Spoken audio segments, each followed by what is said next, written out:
Hoje, aos 11 dias do mês de agosto do ano de 2015, a Escola Superior Aberta do Brasil tem o prazer de recebê-los para o 2º Seminário Regional de AD do Espírito Santo, que tratará o tema Tecnologias Contemporâneas em AD, a importância da comunicação digital e o poder da nuvem alinhado à ciência de dados.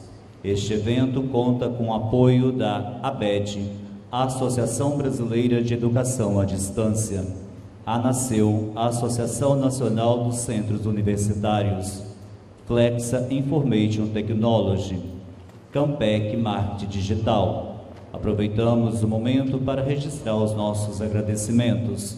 Sejam todos muito bem-vindos. Esperamos que as palestras sejam proveitosas. Para subir ao palco e compor a mesa, convidamos o anfitrião deste evento e palestrante, o diretor-presidente da Escola Superior Aberta do Brasil, senhor Nildo Ferreira.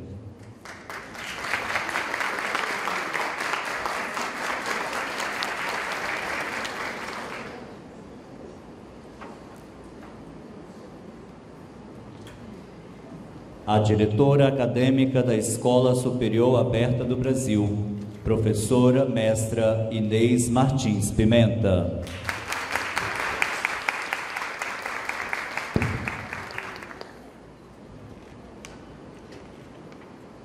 Os palestrantes, o sócio-diretor da Flexa Information Technology, senhor David Brit Padilha.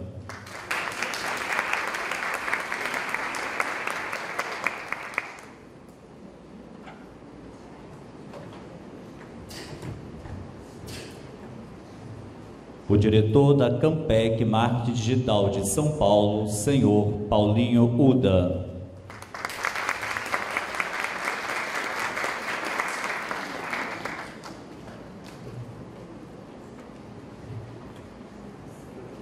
Composta a mesa, convidamos neste momento a diretora acadêmica da ESAB, professora mestra Inês Martins Pimenta, para dirigir sua mensagem aos presentes.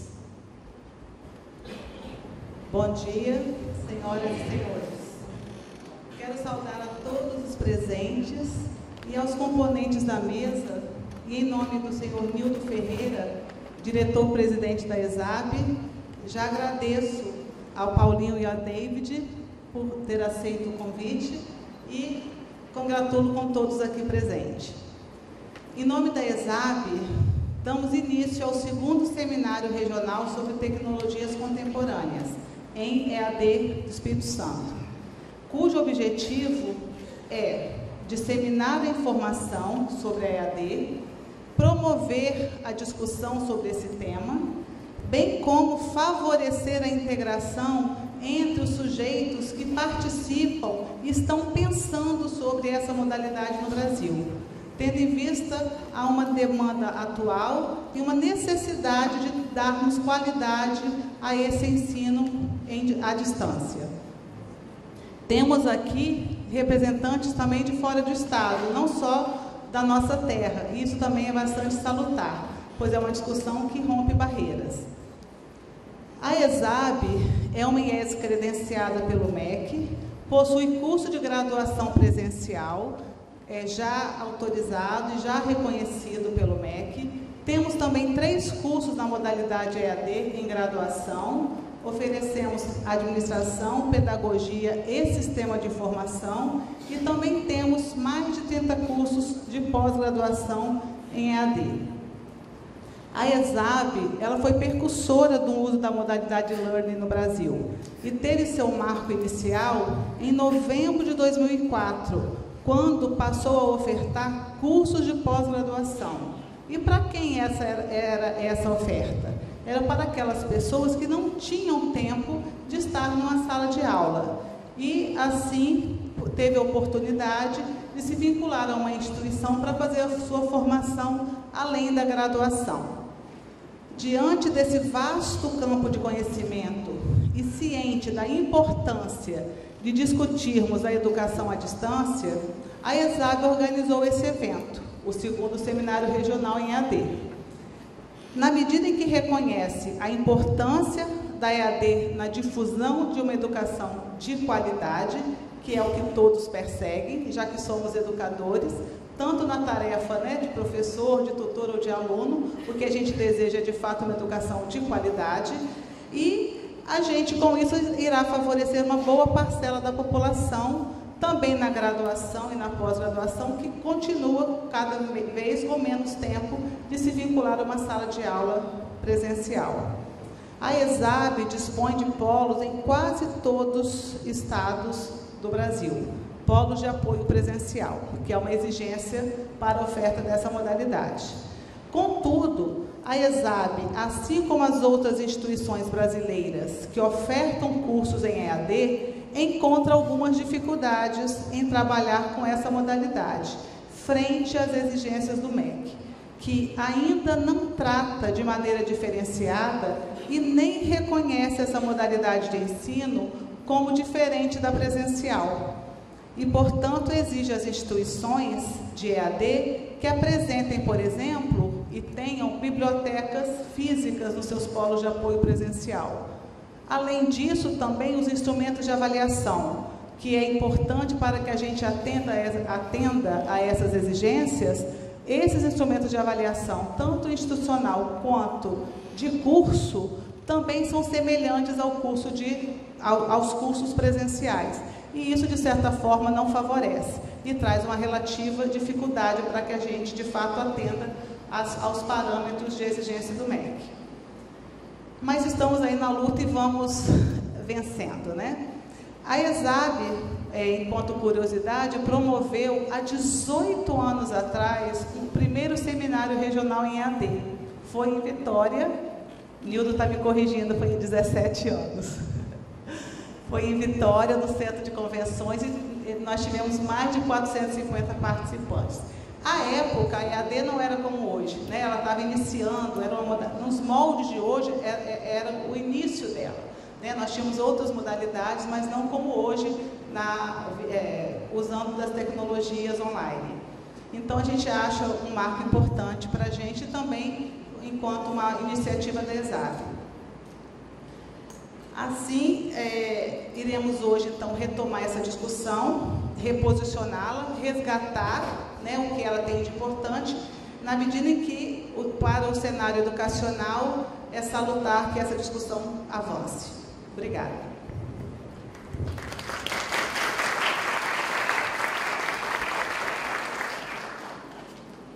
Por gentileza, convidamos a todos para, em posição de respeito, cantarmos com entusiasmo o hino nacional brasileiro.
Gostaria de informá-los, após a cada apresentação de palestra, abriremos para perguntas e respostas durante 5 minutos.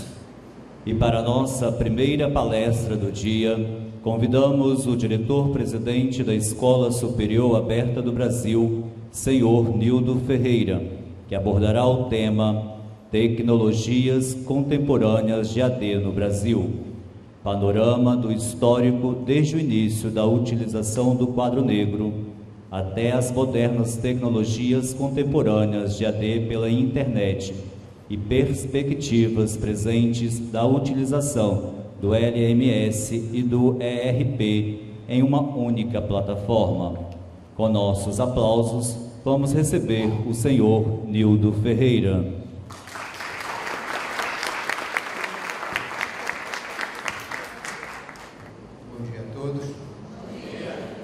Agradecer de novo, eu acho que está sendo meio redundante, mas quero agradecer a presença de todos, vou ser redundante, nessa manhã festiva em que nós estamos, 17 anos depois, renovando, né, a educação à distância através de um novo evento, de um novo seminário, falando de novo sobre educação à distância. Fico feliz porque eu estou vivo até hoje, né?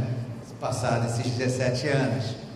Interessante também que naquela ocasião, nós, como a professora citou, pouco se falava de educação à distância. Então, 17 anos atrás, nós quase não tínhamos nem internet. Não tinha nada de internet. Celular também. Então, era uma coisa muito incipiente, muito no começo, né?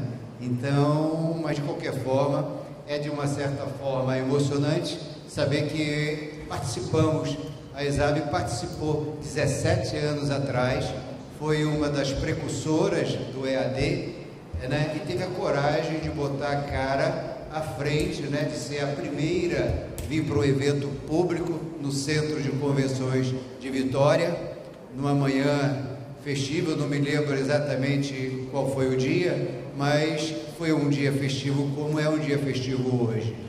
Esse dia hoje, ele tem como especial a gente voltar, mas não daquela forma como eu falei há 17 anos atrás, quando eu falei de uma educação à distância incipiente, uma educação que estava começando, né? Uma educação que se falava em fascículo, em algumas instituições conhecidíssimas que já trabalhavam há dezenas de anos da educação à distância, por aquele processo do sistema do envio do fascículo, né? Então, naquela ocasião, a ESAB também seguia essa mesma linha, né? Então, ela teve que evoluir com o tempo, não teve jeito, né? Nós tínhamos que buscar novas informações, tivemos que ir a muitos países, a visitar diversas universidades, mais à frente mostrarei a vocês, e isso tudo fez com que nós também evoluíssemos, né? Como a professora citou, a ESAB hoje tem polos de apoio em todos os estados, e ela não concluiu, mas tem mais em 20 países, incluindo todos de língua portuguesa. Então, é uma instituição, entre aspas, consideradas pequena, comparada aos grandes players de mercado. Entretanto, ela tem essa valentia, essa ousadia de romper barreiras, mostrando que a sala de aula hoje não está restrita a 50, a 60, a 70, a 100, 200, 500 pessoas. A sala de aula hoje é o mundo, gente. A sala é onde o aluno está. Então, o papel do professor passou a ser muito diferente. Então, aqui nós temos muitos alunos, professores, pessoas, todos são da área de educação, eu acredito que todos, e sabem que o papel do professor, nesses últimos anos aqui no Brasil, houve uma transformação muito grande. Apareceram nomes que não eram conhecidos, a nossa linguagem mudou muito.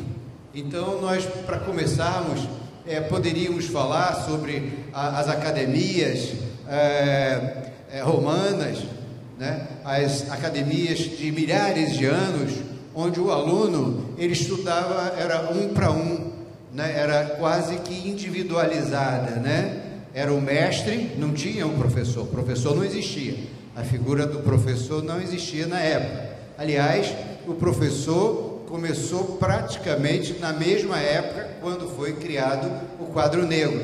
Talvez alguém desconheça, mas começaram quase que na mesma época, que um dependia do outro.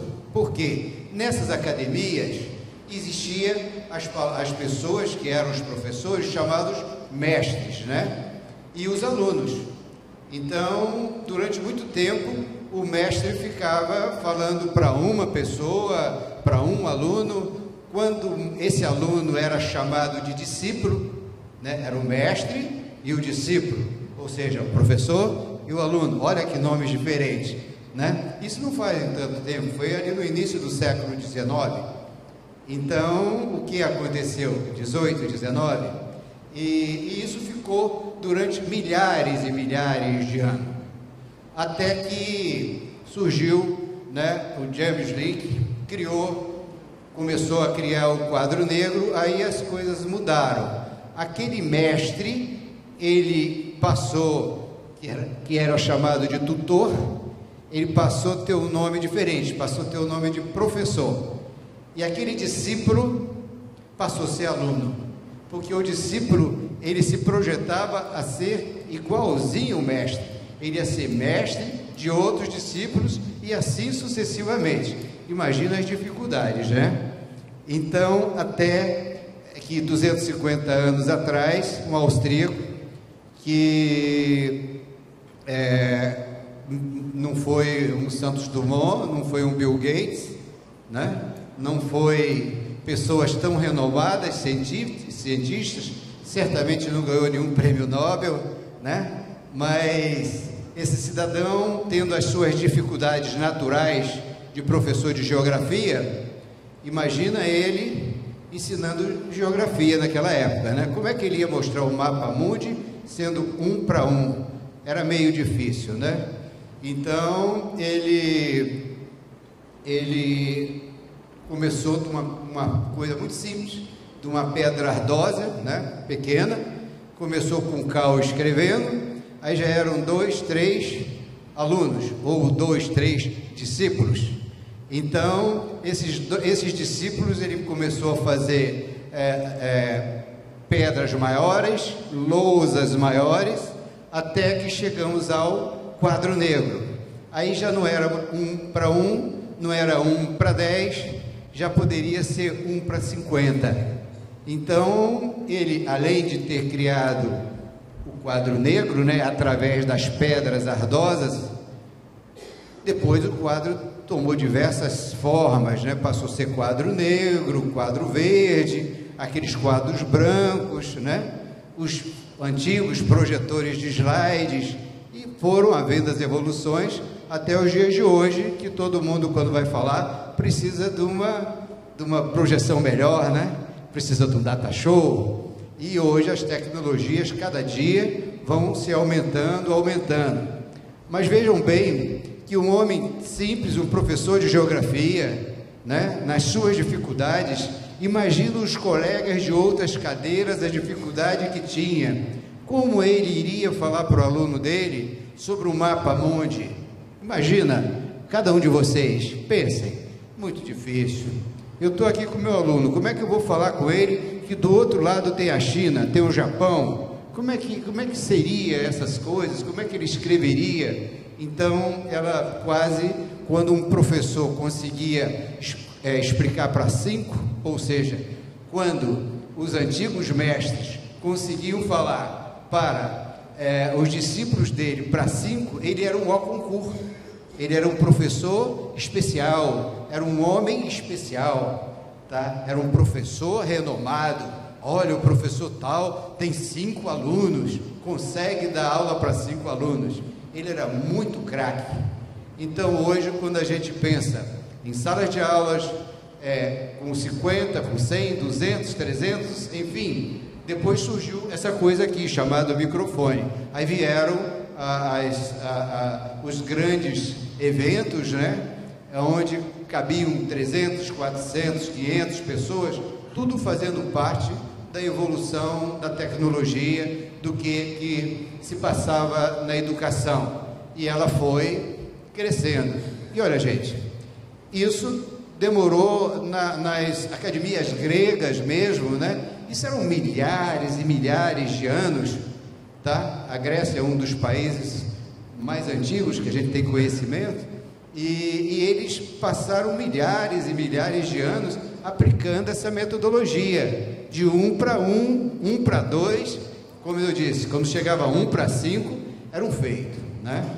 Então, toda essa facilidade que nós temos hoje fez parte de uma evolução, e temos que agradecer muito ao James, que trouxe-nos o quadro negro. O quadro negro rompeu barreira. Não foi um Santos Dumont, como eu citei, né? Não é um Bill Gates, né? Não é um Thomas Edison da lâmpada, tá? Mas foi alguém muito especial no meio acadêmico, um professor de geografia, que nos trouxe o prazer do quadro negro. E do quadro negro para cá, como eu lhes disse, tivemos muitas outras evoluções, até chegar essa que eu vou acabar de fazer num data show. Daqui a pouco vão aparecer outras tecnologias, e a gente vai achar até graça dessa, tá entendendo? Hoje já se fala em apresentação holográfica. Caramba, apresentação holográfica, o que é isso? Hein, Paulinho? Então é uma coisa muito complicada, mas já se fala e é possível, tá? Eu acho que se vocês mesmo observarem na Rede Globo, a Rede Globo quase que faz uma holografia, o repórter está do outro lado do mundo e o outro está falando com ele assim pertinho. Não é verdade? Eu acho que vocês devem estar observando. Que tecnologia é essa que os dois estão falando assim pertinho, como se estivesse daqui para aí, David? Pertinho, né?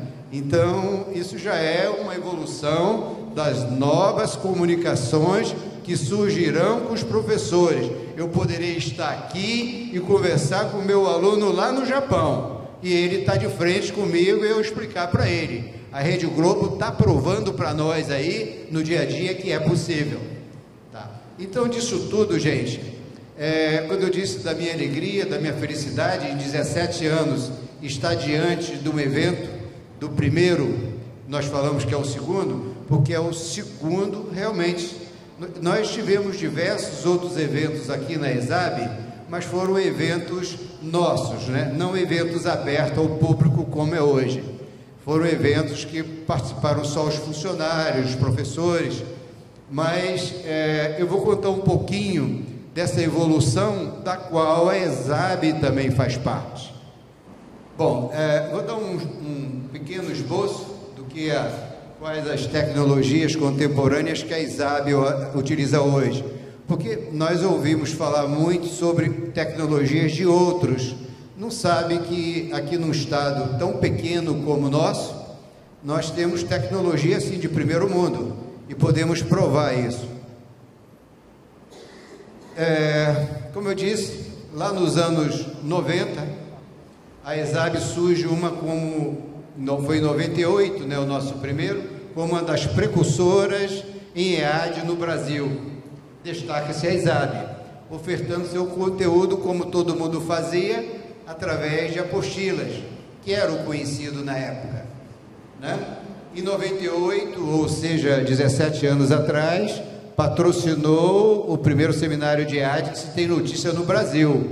Eu não tenho outra notícia, mas foi realizado no Centro de Convenções de Vitória, como a professora já citou, estiveram presentes 450 pessoas, professoras, foi também um evento aberto ao público, né? Mas na época havia muito interesse, porque a educação à distância começou a surgir, todo mundo queria saber o que era, falava-se em tomar emprego, falava-se que ia substituir o professor presencial, então todo mundo queria saber alguma coisa da educação à distância, né?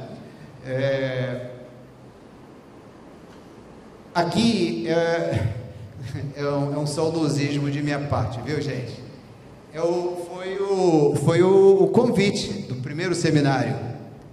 Está lá, setembro de 1998, a programação. A nossa sede era em Bento Ferreira. Então, nessa ocasião, ocorreu o primeiro seminário de educação à distância. Hoje eu estou considerando o segundo. Aqui, desculpe, aqui eu era novinho, hein, gente? Aqui eu com algumas professoras na ocasião que participaram do evento, né? Eu teria inclusive um trabalho a apresentar, mas devido ao tempo nós cortamos, né? Eu ia passar uns vídeos da ocasião, tá? Então só ficou restrito a essas duas fotos. Mas para que nós pudéssemos evoluir, como eu disse na tela anterior, os nossos módulos ofertando seus conteúdos através de apostilas. Então nós estávamos ainda lá atrás, né? Então aqui, para eu sair, aí eu ouvia falar na educação à distância pela internet, e-learning, palavras assim dificílimas, como e-mail. A primeira vez que eu li a palavra e-mail, tive alguma dificuldade. Aí eu estava com um filho meu que ainda mora nos Estados Unidos, ele falou assim: é e-mail, pai. E eu falando e-mail, então é até engraçado, né? Então, nós visitamos na ocasião em torno de 13 a 15 universidades, eu não me lembro bem. Catalogado eu tenho 8 que eu estive em loco para conhecer como elas funcionavam com a educação à distância, coisa que eu conhecia pela metodologia antiga. Eu queria conhecer com as tradicionais, como a Universidade de Fênix, como a Open University da Inglaterra, enfim, visitamos o que existia de mais moderno na ocasião, para que a gente pudéssemos começar a pensar em desenvolver a nossa plataforma, que vocês conhecerão mais adiante. Então nós estivemos em Fênix, estivemos na Universidade de Tallahassee, a Universidade do Estado da Flórida, em Denver, em Orlando, em Chicago, na Califórnia, na Inglaterra, enfim, conhecemos bem dos Estados Unidos. Eu acho que já dá para dizer que fui lá algumas vezes. Mas o que aconteceu? Tiramos diversas fotos, mas não dá para eu ficar apresentando. Aí é um dos campos da Universidade de Fênix. À esquerda, eu com o presidente geral, o presidente Jorge Cruz de Alba, um mexicano, que acabou se tornando meu amigo, né? Nos incentivou muito. Ele foi um dos padrinhos da educação à distância e learning na ESAB, ele que incentivou muito. E à direita, o Brian Miller, que era o vice-presidente dele, tá? Gente, na época eu era novinho, né? Não vamos ficar imaginando, isso foi em 2000. Aqui já na Universidade do Estado da Flórida, lá na capital Tallahassee, tá? Então, aqui eu estou com a diretora de EAD, tá? E à direita, a Susan Phil, e o diretor de educação do Estado, ele é do governo, né? E estiveram presentes, foram muito agradáveis. Essa universidade, para vocês terem uma ideia, só o campo de futebol de americano deles tem 85 mil lugares. Na ocasião, quando lá estive, foi em 2001 mais ou menos, 85 mil lugares. Foi uma das mais belas universidades que eu conheci. Aqui nós tivemos também, jamais cá na Flórida, né, na Nova, na NSU. Aqui eu levei professores, esses 2 professores são daqui de Vitória, porque eu não falo inglês, e eu levei professores da área, o da esquerda era um mestre da UFES e um professor de inglês para serem meus intérpretes. Então aqui nós estamos com o reitor, com o Dr. Abin Mamburg, pessoa simpaticíssima, se tornou muito amigo nosso, fica em Fort Lauderdale, ali muito pertinho, 40 minutos de Miami, né? Aqui outras personagens, nós visitamos lá a Universidade de Lewis, que fica em Chicago, o John Perry, o diretor internacional da Universidade de Regis, que fica em Denver, o Don Clare, que é o vice-presidente da Odeburg, lá na Califórnia, e o Ira Protin, que é esse cidadão último aqui, que é o mais engraçado de todos, aprendeu a falar português em uma semana, o Ira Protin, que era o reitor da universidade. Eu recebi essas visitas em nossa sede. Eu os visitei e eles vieram fazer a visita a nós também, retribuir essa visita. Foi muito agradável. E aqui à direita eu estou... eu ia fazer a pergunta, por acaso tem alguém da ABED presente, não? Da ABED? Que ele disse... Ah, perfeito. Você, por favor, depois eu gostaria de te apresentar, vamos pegar seu nome, porque o seu Lito disse que ia mandar alguém e eu quero fazer que você seja o corpo presente do seu Lito, a Beatriz, né? A ABED, para quem não conhece, é a Associação Brasileira de Educação à Distância. É o órgão máximo no Brasil em educação à distância. E está prestigiando esse nosso evento, inclusive com uma pessoa da associação. Nós estamos aqui com James Frank, que é o reitor da Open University, que estava no Brasil e que me convidou para ir na Open. Isso foi no evento no SESI em 2009, em que eu também estive presente. Eu, aliás, quase todos os eventos de educação à distância no Brasil, eu estou presente. Eu faço questão de estar presente. Eu fui diretor executivo da BMS de Educação à Distância. E gosto de falar sobre educação à distância. Conheço razoavelmente. Precisava conhecer mais, mas acredito que já conheço alguma coisa. E o que nós vamos falar a seguir? Nós vamos falar, já fiz as devidas apresentações, vocês já sabem que o início da ESAB, ela não começou do nada. Para nós termos a plataforma que temos hoje, nós fomos buscar conhecimento, né? E nesses conhecimentos nós esbarramos com alguns tipos de plataformas. As open source, né? Que trata-se de plataformas livres, né? E qualquer usuário pode utilizar, pessoa física, jurídica, qualquer pessoa pode utilizar, né? É uma plataforma aberta. Normalmente os professores utilizam muito. Tem alguém que usa o Moodle?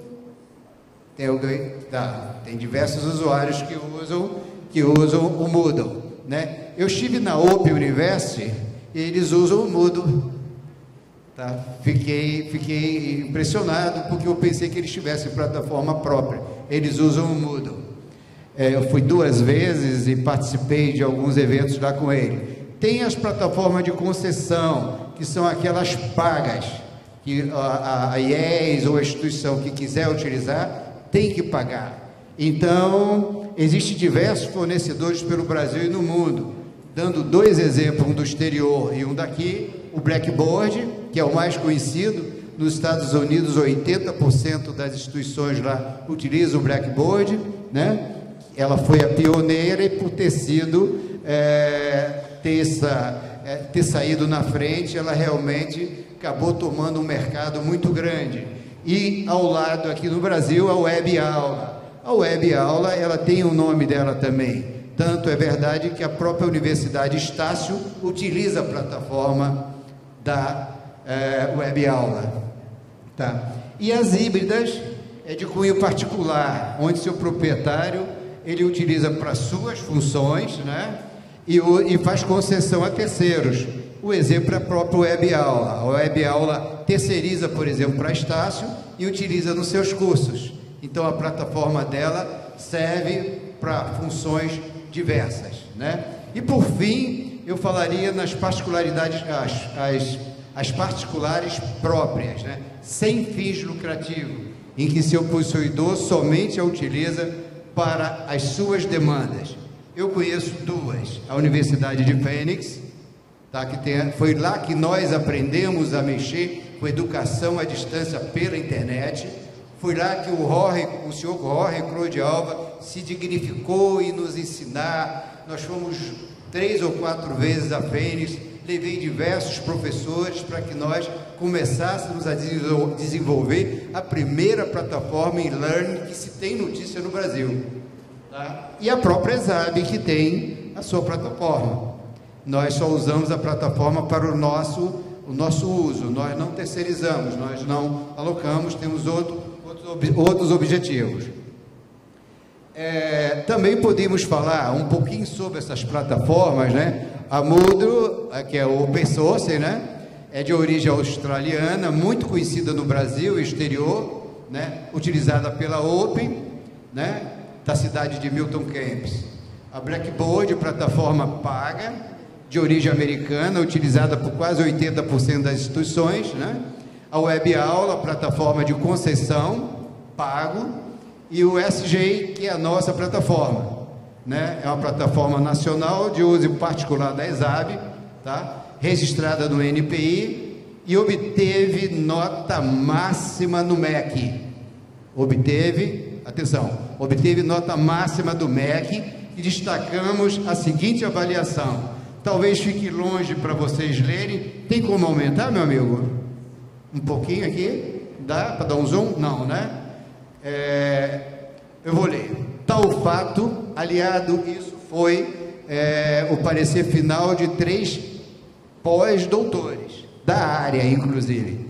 De fato, aliada a uma estruturação de recursos humanos e físicos, produz uma garantia além dos referenciais mínimos para a implantação e operacionalidade dos cursos de graduação à distância. Foi muito grande, extensivo o parecer dele, muito bonito, mas eu só destaquei essa parte. Também, ainda dando ênfase à plataforma, nós falamos do Moodle, os professores lá atrás que utilizam, sabem que ela tem 2 ambientes e pode ser melhorado, né? Isso depende de cada um que queira desenvolver, tá? Mas ela tem um ambiente do professor e de aluno. Basicamente, ela é uma plataforma de conteúdo, né? Nós temos o Blackboard, que é o modelo americano, que é um software de concessão, tem 3 ambientes, que é o do professor, do aluno e o ambiente de gestão, toda a administração. Nós, da Web Aula também, que é um software de concessão com 3 ambientes, que é o ambiente do professor, do aluno e também o ambiente de gestão. Ele se equivale com a plataforma da Blackboard. Conheço as duas, aliás, conheço todas. E por fim, falamos sobre o SG, que é a nossa plataforma que nós utilizamos na ESAB, que teve aquele elogio do MEC. Ela tem 5 ambientes integrados, que é o ambiente do professor, do aluno, ou seja, os conteúdos, eles são todos, tanto do aluno, tanto do professor, o ambiente de gestão, o ambiente dos parceiros. Quando eu lhes disse que nós temos parceiros em todo o Brasil e mais alunos fora, etc., só seria possível se nós tivéssemos uma plataforma integrada a esses parceiros, senão você não consegue controlar.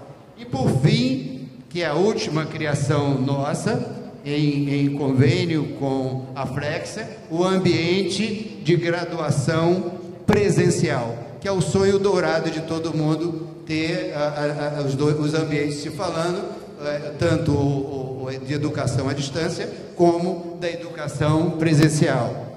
No Brasil, gente, 15% dos alunos em EAD, em apenas 10 anos, saltou para 1,5 milhão. Como será daqui esse é um dado pego pelo INEP em 30/6/2015, agora, recente, tá? Imaginamos que daqui Há 50 anos, certamente estaremos com um número muitos milhões, porque isso foi muito rápido, tá? E a tendência é que a educação à distância nunca vai substituir o presencial. É utopia alguém pensar dessa forma, isso não acontece. Pode chegar lá na frente, é a minha visão, não entro nem em astrologia, acho que vai se criar algum modelo híbrido, mas nunca totalmente à distância e nunca totalmente presencial. A tendência, tanto que a portaria 4059 já permite que as presenciais possam aplicar 20% em aulas pela internet. Eu vou mostrar um pouquinho da plataforma para vocês, porque ele já me mostrou ali que só falta 5 minutos para mim, né? Então vou falar rapidamente. Eu dou um panorama aqui dizendo para vocês como foi construído e os padrões que nós utilizamos, especialmente os padrões internacionais SCORM e ACC, que atende todos os pré-requisitos de referencial de qualidade mundial para e-learning. Nós procuramos realmente, como vocês viram lá atrás, nós não foi alguém que começou a trabalhar com educação à distância de qualquer forma. Nós tivemos o cuidado de visitar 13, 15 universidades, que eu não me recordo bem ao certo, mas mostrei-lhes pelo menos 8, e o material está à disposição de vocês. Nós procuramos realmente fazer uma educação à distância de ponta, uma educação diferenciada, apesar de não ser reconhecida pelo nosso governo. A nossa plataforma basicamente é assim, nas 3 cores tradicionais nossas, é o azul, o laranja e o verde. O azul representa as nossas pós-graduação, a laranja a graduação à distância e o verde a graduação presencial. Vocês estão vendo aquelas setinhas? Porque um pode passar por dentro do outro. Eles podem se navegar como tivesse um prédio colado aqui ao lado, que tivesse uma passagem e nós pudéssemos passar. Então, é dessa feita que a nossa plataforma funciona. Então, você pode estar no presencial, ir para o EAD, e ir para a distância e vir para o presencial. São as cores laranja, azul, laranja e verde. E depois desses navegadores, aí vem os navegadores, né, organizacional. E esses dão para nós, para cada um deles, nos dão diversas informações, né? Eles dão separadamente, mostrando cada um, o ambiente gestor de aluno, ambiente do parceiro, ambiente discente, ambiente docente, interface com a graduação presencial e com a pós-graduação. Foi tudo aquilo que eu falei lá atrás para vocês, né? Que são ambientes integrados, tá? Que eu citei 5, não sei se tem alguém que se recorda. Mais adiante, nós criamos os nossos navegadores, ainda falando sobre a graduação presencial, que segue os mesmos parâmetros da graduação à distância e segue o mesmo padrão da pós-graduação, né?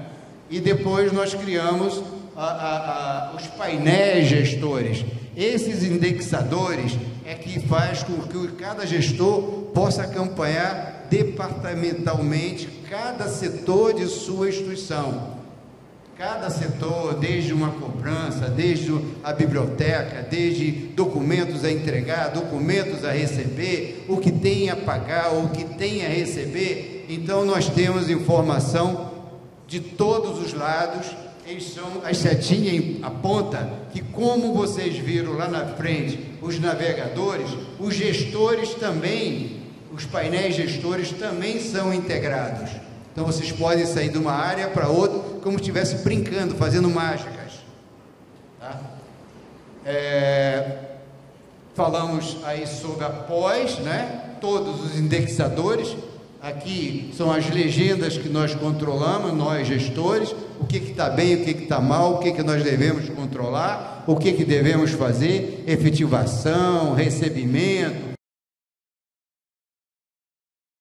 suporte acadêmico, fale conosco, enfim, esses controles são feitos todos através do painel de gestor. Esse é da pós, esse é o da graduação, você vê que a simbologia é laranja, né? E esse aqui é o verdinho, que é da graduação presencial, tá? Então, não se sabe, não se tem notícia de nenhuma instituição, de nenhum software que tenha todos esses conteúdos num único só ambiente. Não tem.